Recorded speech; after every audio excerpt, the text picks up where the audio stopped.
Greetings, mathematicians. We have our warm-up. The mean for the sequence below is 48. What is the value for x? Okay, so this, you need to know what is the definition for mean, right? So the mean is when you take all your data points, you add them together, you divide by the total number of points that you have, and that's equal to your mean, right? So our mean is equal to 48. Let's see if we can tackle this problem. So the first thing we need to do is figure out how many data points do we have. So we have 1, 2, 3, 4, 5, 6, 7, 8, 9, 10.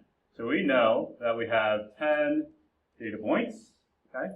So we need to go ahead and set our equation so that it is equal to 48. Okay, so you take all your data points and you add them together. So we have 41 plus 42 plus x plus 54 plus 54, plus 46, plus 47, plus 41, plus 57, plus 53, right? And the definition of the mean, again, is we take all that sum and we divide by the total number, right? So we divide by 10.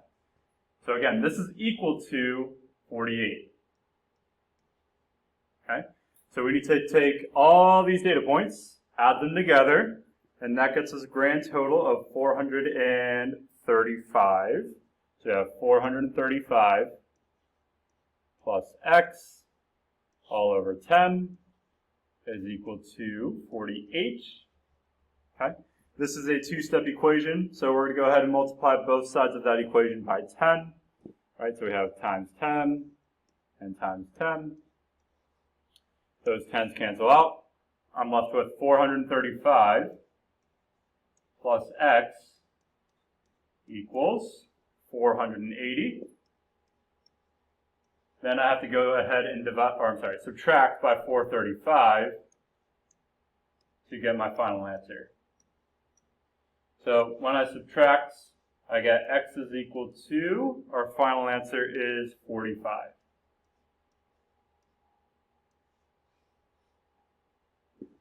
And that's the warm-up. So again, we're in Learning Target 1, box and whisker, stem and leaf, and scatter plots. Our essential question, how can I analyze data, make predictions, and answer questions based on those measures of central tendency, scatter plots, and box and whisker plots? So stem and leaf, that is the name of the game for this video. It's a data that organizes data based on their digits. Each data value is separated into the stem, and then also the leaf. So if we look at an example, right, here we have a list of data, right, so we have 24, 36, 15, 22, 22, 45, 10, 19, and 31. We want to look at those tens digits, right, so I see that we start at a tens digit of 1, and we go all the way up to a tens digit of 4, okay, so we're going to go ahead and create that stem, starting with 1, and going all the way up to 4, right? And then each of your ones digits, right, so your units, that is going to be a corresponding leaf, right? So if I started with, this is my tens digit, right? So if I look at the number 10, right, so I have that stem of 1, and then the leaf of 0. That 1, 0, that represents 10, right? So this is 10, 15, 19, 22, 22, 24, 31, 36, and 45, okay? And the last thing that we need is that key, just indicating what that means, right? So 1-0 really means 10. So creating that stem and leaf, let's go ahead and do it. We want to arrange from smallest to biggest.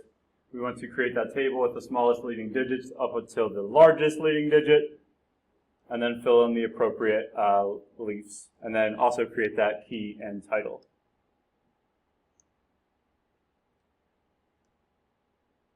So here's an example. An employee at the craft store counted the number of red buttons in each bag of mixed buttons and recorded the following data. So here is that data.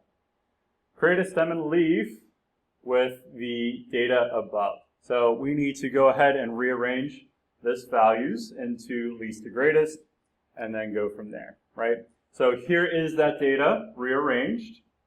We start at 11 and we go all the way up to 78, right? That smallest tens digit is a 1. The largest 10 digit is a 7. So we need to keep that in mind, right? So if I'm looking at that data, right, here is that smallest tens digit, here's that largest tens digit, and then I just make sure to fill in those ones as I go, right? So here I have 11, right? So the corresponding is that 11 right there, right? And I go all the way up to 78, and here is that 78 right there. Okay. I also make sure that I have an appropriate title, so red buttons per bag, that looks great. And then the key is at the bottom there, right? So 1-1 is just 11.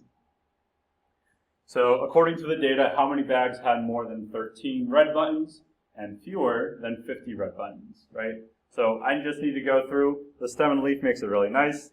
I'm looking for how many are between that set of data, right? So these red circles right here, that's the amount that we have that fits that criteria, which is 10 bags. All right, example 5, the salaries for the 8 employees at a small company are shown in the stem and leaf. Find the mean and the median of those salaries. Okay, so the mean, again, the definition, we need to go ahead and take these salaries, add them together, and divide by that total number, right?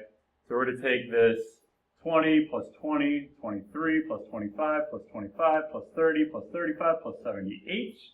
We can plug that into our calculator, and I get a grand total of $256,000. But I'm going to leave it in it as 256. And we're dividing by the total number of employees that we have, which is H. So 256 divided by H, that is a salary of $32,000. So we have $32,000 as the mean. We need to go ahead and calculate the median as well. A little bit simpler, a little bit quicker. So we just need to find those middle two values, right? So cross off your numbers as you go, right? So this is one cross off. We're to cross off the next smallest and biggest, the next smallest and biggest, and then technically we need to average these together. So we have 25,000 and another 25,000. What is the average of 25,000 and 25,000? Well, that's pretty simple. It is just that 25,000.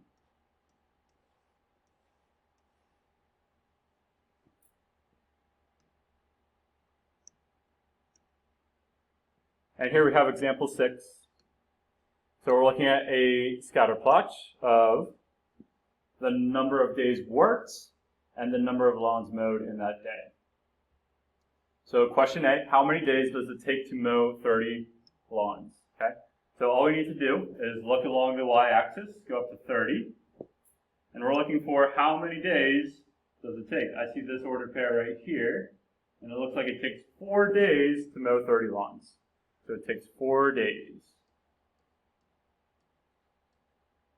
Okay.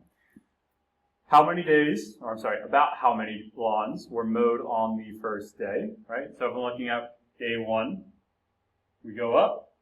It's between 10 and 15. It kind of looks like it's about at that 12, right? So about how many lawns? We're going to say 12 lawns. Last question. Describe the relationship shown by the data. Okay?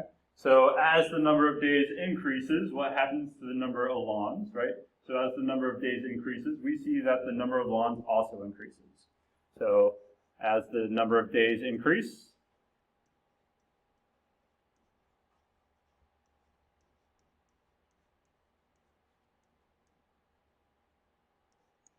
the number of lawns also increases. The number of lawns mowed also increases.